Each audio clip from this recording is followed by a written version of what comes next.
Good evening, welcome to Have I Got News For You? I'm Stephen Mangan, and in the news this week, at the NUT headquarters, as Michael Gove gets stuck in a lift, he's reassured it'll be repaired in no time.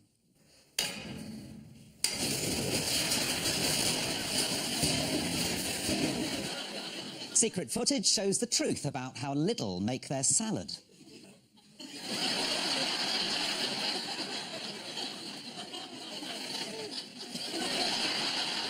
And in Kent, some UKIP supporters are hypnotised and told to kill the Prime Minister.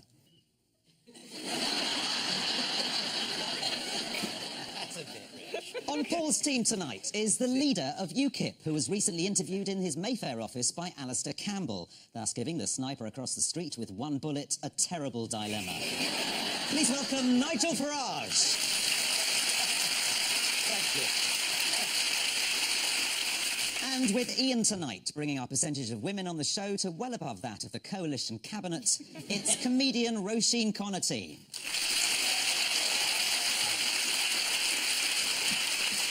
And we start with the biggest stories of the week. Ian and Roisin, have a look at this.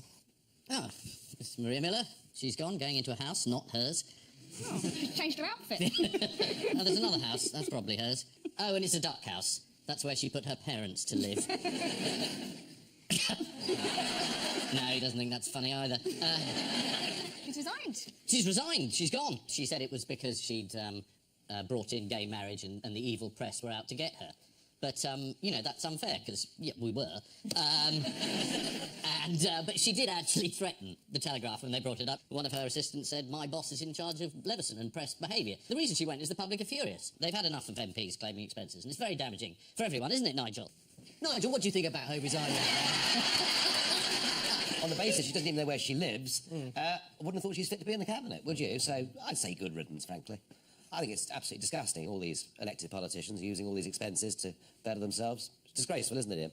It is absolutely disgraceful, Mr. Kettle.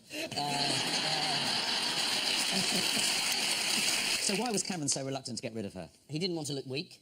He didn't want to lose one of the women in his cabinet. And he doesn't like being told what to do. And he's indecisive. And he's hopeless. It's not like the real world, is it? She's sort of lost her job, but she's just gone to the back benches. So it's not like... It's like school. She had to stand up and say, "Sorry for my attitude," and then got told to sit in the back of the class. She was a woman who went to a comprehensive, so he's done pretty well to communicate with her up till now, let's face it. And in her resignation, she apologised. She said she was leaving because she'd become a distraction. Yes. Just quite... Cats in tights on the internet are a distraction. The press kept commissioning opinion polls, all which said she should quit. This is something David Cameron had actually told his MPs to think about when the expenses scandal broke in 2009. Subject yourself to the Daily Mail test. How would this look on the front page of the Daily Mail? Well, David looks a bit like this.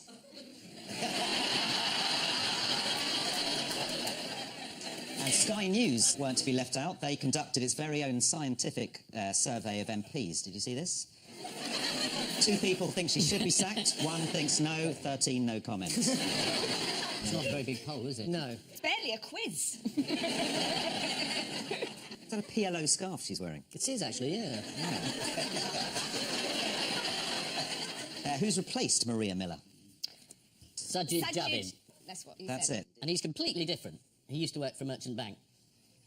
Yeah. Didn't he take over within 3 hours? If you can leave your job within 3 hours, your job probably isn't really worth anything. 3 hours. You know, it took me 2 weeks and 2 interviews to get a job in Woolworths. Yeah, but that's a proper job. Yeah, exactly. And it's harder now they've gone bankrupt. Maria Miller's resignation attracted the usual bunch of renter quotes. What we've seen is a Prime Minister who clearly is totally disconnected with how the voters in Britain feel about MPs' expenses. That was Nigel Farage. The same Nigel Farage who in 2009 revealed that as an MEP he'd claimed in expenses £2 million of taxpayers' money. Yeah. And who was it? Who was it that brought up the issue of £2 million and me and taxpayers' money? Dennis McShane. Yeah, he's in jail, but you're not. Yes, I had noticed that. Good. Yes, well, as a tax-funded MEP, Nigel Farage is an equal opportunities employer. Some of our money has gone to his wife and some to his mistress. Or have I got I think that that is wrong? allegedly, don't you? think that is allegedly. We can set the record straight right now. Yeah, I think it is. I think you ought to say allegedly, quite honestly. Can I say, as a member of the press, I think, you know, actors really are in need of a royal charter. I mean, that sort of allegation is pretty distressing. Right, is it true? No, afraid not. Not true at all? Not true at all. Any of the good bits? There are good bits. I'll tell you afterwards. Right. Well, let's have a look, shall we, at some of those revelations. Here is Nikki Sinclair, a former UKIP MEP, now representing the We Demand a Referendum party in the European Parliament.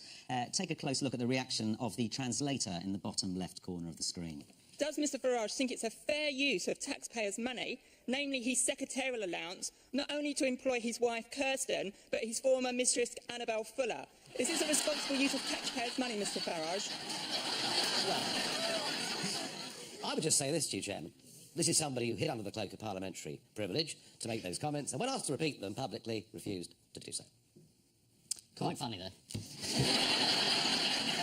David Cameron was very rude about your people, wasn't he, Nigel? Oh, he always is. Yes, he said... He can't help himself. He can't help himself. He said No, they were all fruitcakes fruitcakes and loonies. And loonies, and Yes. worse. He said worse than that. He did, right. Extremists. Extremists? Yeah. Shocking. Yeah. Well, I think it's time. I think it's time for a game of fruitcake or loony. OK, everyone, fingers on your buzzers. I'll show you some UKIP party members. You have to buzz in and tell me whether they're a fruitcake or a loony. Here's the first one. I don't know who he is. Ian. I'm just guessing. Yeah. Fruitcake. I'm afraid that's the wrong answer. He's a loony. He's a would-be UKIP councillor and loony John Sullivan who wrote, "Regular physical exercise releases boys' tensions and thus avoided homosexuality." Which is quite right, Mr Sullivan, and that's why you'll never see a gay man down the gym.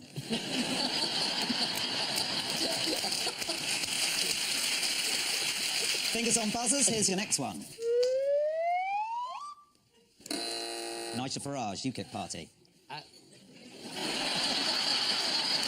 This is a bit tricky, this one, because he's the treasurer at one of our biggest donors. And I wouldn't really like to call Stuart Wheeler either. I'll have to go for fruitcake. Is the correct answer. You got it right. Yes. This is UKIP party treasurer Stuart Wheeler and Fruitcake, who said that women had no place in the boardroom and couldn't compete with men at sports, even when they're not physically disadvantaged. He said, chess, bridge, poker, women come absolutely nowhere. I think that just has to be borne in mind. Final go, fruitcake or loony? I don't know the chat. No, anyone? I'm going to go for loony. It's the wrong answer. It's actually a trick question. He's not a fruitcake nor a loony. He's a closet racist. At a public meeting about travellers, he said, the Romanians, they'll stick a knife in you as soon as look at you. His name is Rob Fraser. Well, thanks for telling me. Well, there you go. UKIP supporter. Nice chap, buys his round. So, back to Maria Miller. Here's Sky News' Kay Burley getting some reactions. So, how has David Cameron come out of this? Let's talk to two Conservative MPs, Ben Harris-Quinny and Mark Wallace. Well, I should start off by saying, Kay, it's very kind of you to promote me to being an MP, but I haven't been elected by the people. I'm a mere humble blogger. No, I'm quite happy arguing on the internet about politics, thanks. Do you like being an MP, Ben? I'm not an MP either, I'm afraid. Oh. It's where the news happens second. You can't see the bottom half of Kay Burley there because she's busy kicking the researcher to death under the desk. Yes, all three of them are bald and playing a game of musical wigs.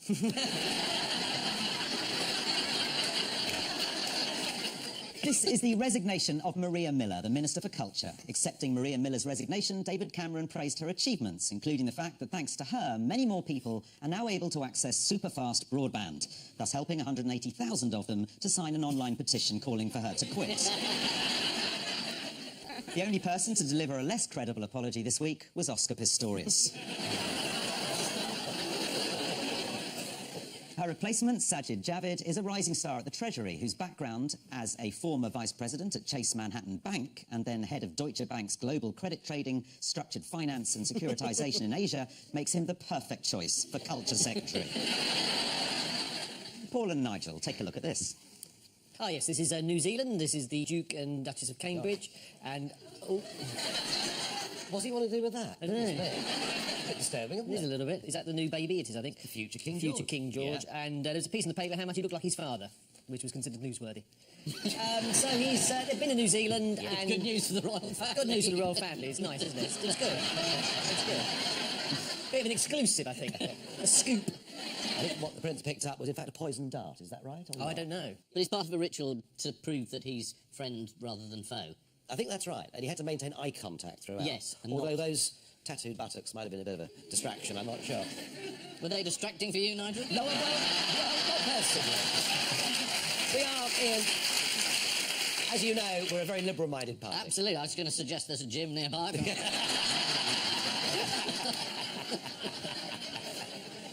Flex your manifesto. Yes, this is the visit of Wills and Kate to New Zealand. Yeah. How did they begin their visit? They to got New off a Zealand? plane. Is the right answer. Local knowledge help there. What did Prince George do for the first time in New Zealand? He waved. Yep, he's picked it up, which is 90% of the job, so... Yes, he had his first official engagement, meeting dignitaries including John Key, New Zealand's Prime Minister, according to the Daily Mail. With his blonde cowlick, puffing billy cheeks and chubby little legs, he made quite an impression on the baby. Meanwhile, in royal news back home, what's going on here? Oh, yes, this is the first visit to England by Britain by an Irish president. That's him there, the little guy there, Michael Higgins. Rather overawed by where he is, I think. I mean, he is a funny little fella, there's no two ways about it. I mean, my Irish cousins say the same, so I'm trying not to be impolite, but no, it's a great historical significance. Who did you bring with him? McGuinness. Martin McGuinness. Yes. We didn't technically bring him with him, did we? Okay. It makes it sound like this is +1. Yeah. No, there was at dinner, a lot of people complained, saying, what is Martin McGuinness doing at a dinner with the Queen? Eating. Eating, yeah. And toasting. Yeah. He toasted the Queen. He did. Which, I mean, I thought the complaints rather missed the point, which is when you make a sort of peace treaty, you do it with people who don't like you very much. And it's better to have him in a white tie than in a sort of black beret throwing things, really. What did the Queen wear to mark this occasion? Balaclava. With the crown on top. Make him feel at ease, you know. Break the tension a little bit. Oh, it's me! Yes, as a reference to the Emerald Isles, she wore the Grand Duchess Vladimir of Russia's tiara, which is decorated with emeralds. This is the visit of Wills and Kate to New Zealand. The Daily Mail devoted 8 pages of photos of the royal prince, which is fair enough, because no one's ever seen a fucking baby before.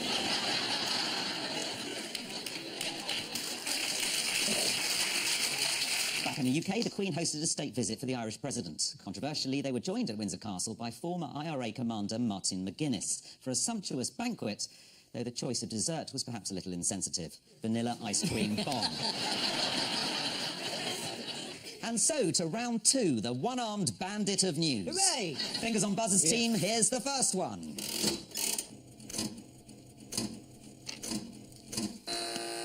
George Bush has proved that he's got some paint and a brush.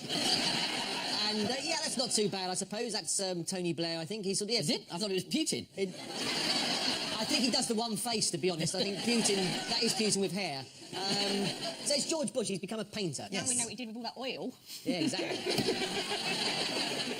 He loves oil. Painting, crude, Yeah. baby. You've very little evidence for that. Anyone know where this exhibition is being held? It's in his front room. Yes, it's at the George W. Bush Presidential Centre. It's the one without the queue. Yeah. Have a guess who the people he painted are supposed to be. First up, who's this? That's Vlad. That is Vlad. Vladimir Putin. It looks like he's only paid 50% of the sunbed fee. A brown forehead in Russia is seen as a sign of weakness. Who's this fella? Silvio Berlusconi. Silvio No, that's Berlusconi. Bob Monkhouse. Here's my favourite. It's Rafa Benitez. Not really. That's Nouri al-Maliki, the Iraqi Prime Minister. Yeah. His chin looks very close and his forehead looks very far away. Sense of perspective, always George's problem.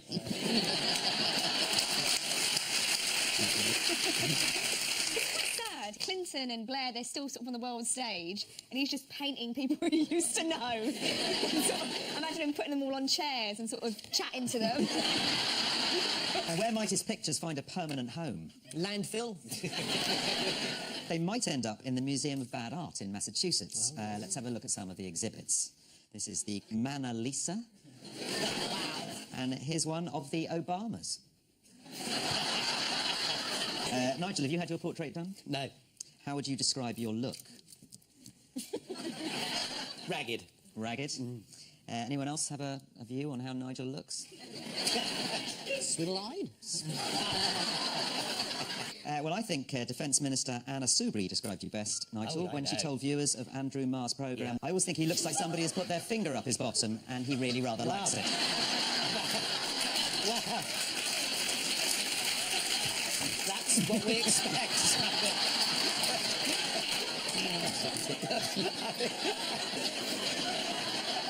I get lonely.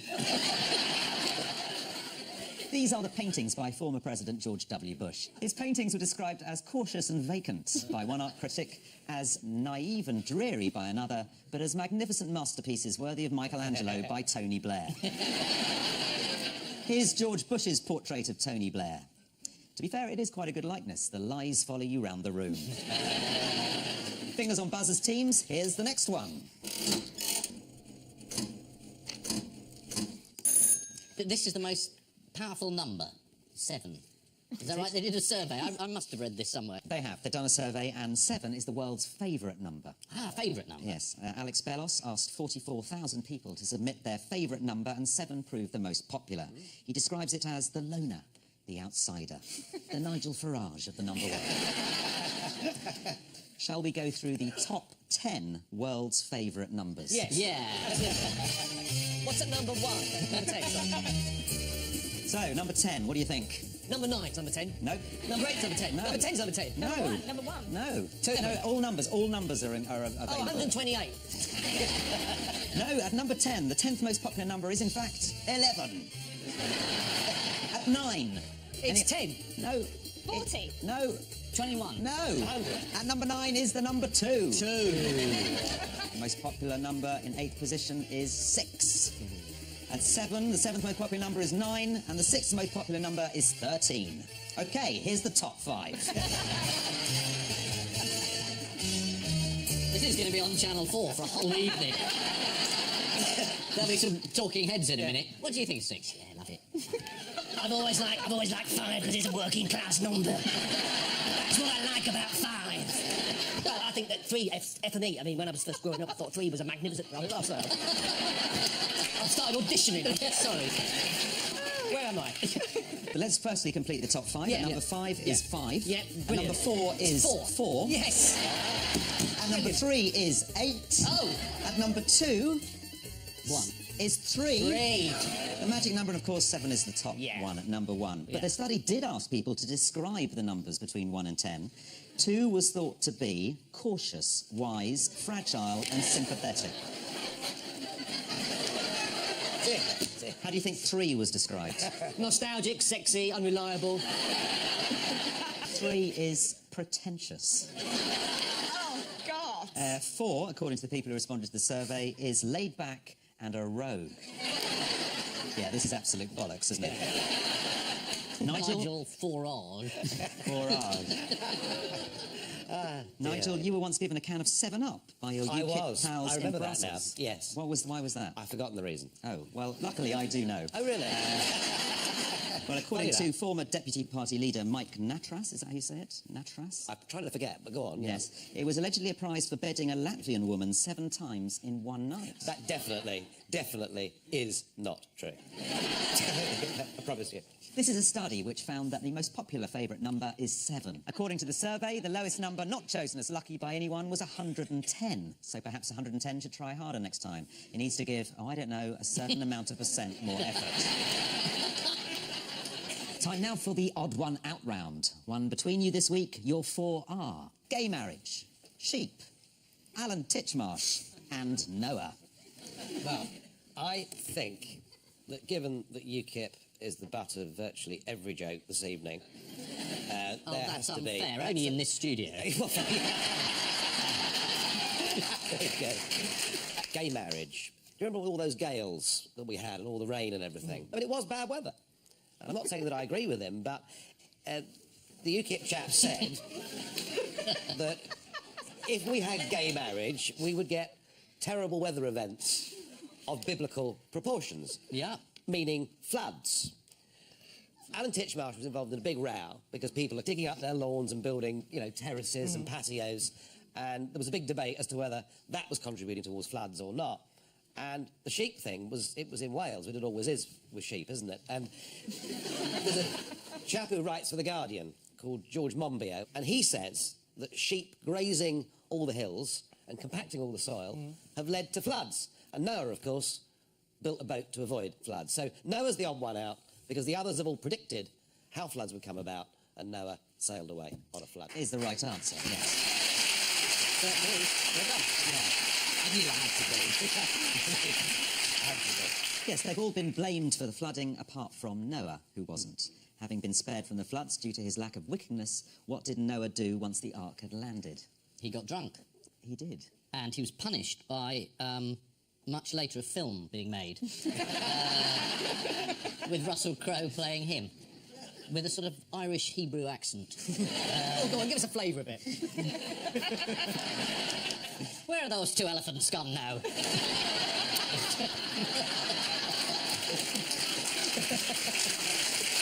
very good. It's very good. Yes, what did the Queen say to Titchmarsh when he got his MBE? Put the ashtray back. According to Her Majesty said, "You've given a lot of ladies a lot of pleasure." UKIP councillor David Sylvester blamed the recent storms and floods on the government's decision to legalise gay marriage. If David Sylvester really knows his Bible, he'll also have read the book of Exodus, where God threatens, "Behold, I will smite all thy borders with frogs." And if there's one thing UKIP hates more than gays...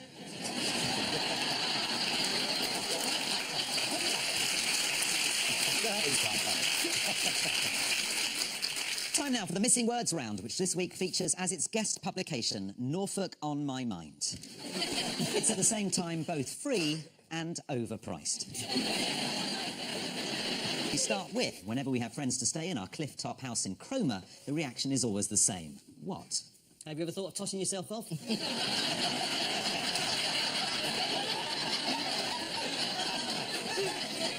Max Miller lives. It's a Max Miller joke, absolutely. 1943. Whenever we have friends to stay in our cliff-top house in Cromer, the reaction is always the same. They go quiet. Next, scientists hunt for what in Yorkshire? Optimism. People who've been to Norfolk. Given the theme of tonight, UKIP voters, it could be, couldn't it? You know. Close. Scientists hunt for Martians in Yorkshire.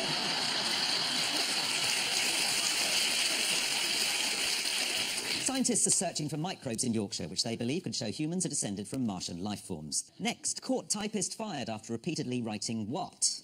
With their own faeces.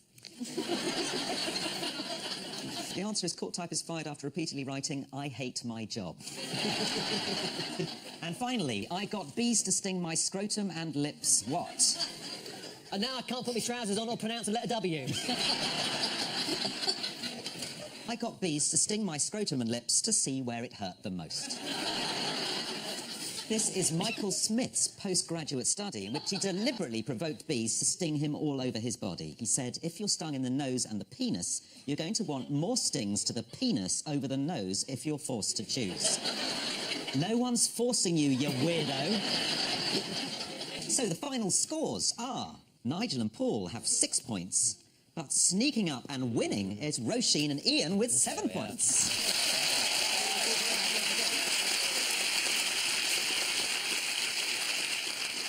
And I leave you with news that, after a long drunken night out with friends, William Hague tries to sneak back into the office.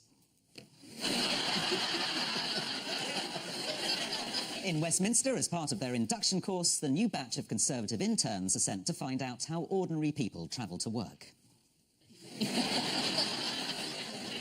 And at a political gathering in Bournemouth, after desperately trying to find a toilet, Nick Clegg picks an opportune moment to urinate from a balcony.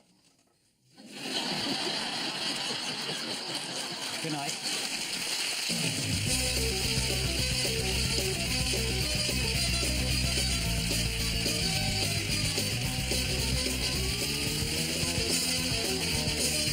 And you can catch Ian Hislop's new BBC Two series Olden Days right now on BBC iPlayer. Who's been playing online poker? Not Karen, she's too busy doing Simon Cowell impressions. Outnumbered, next.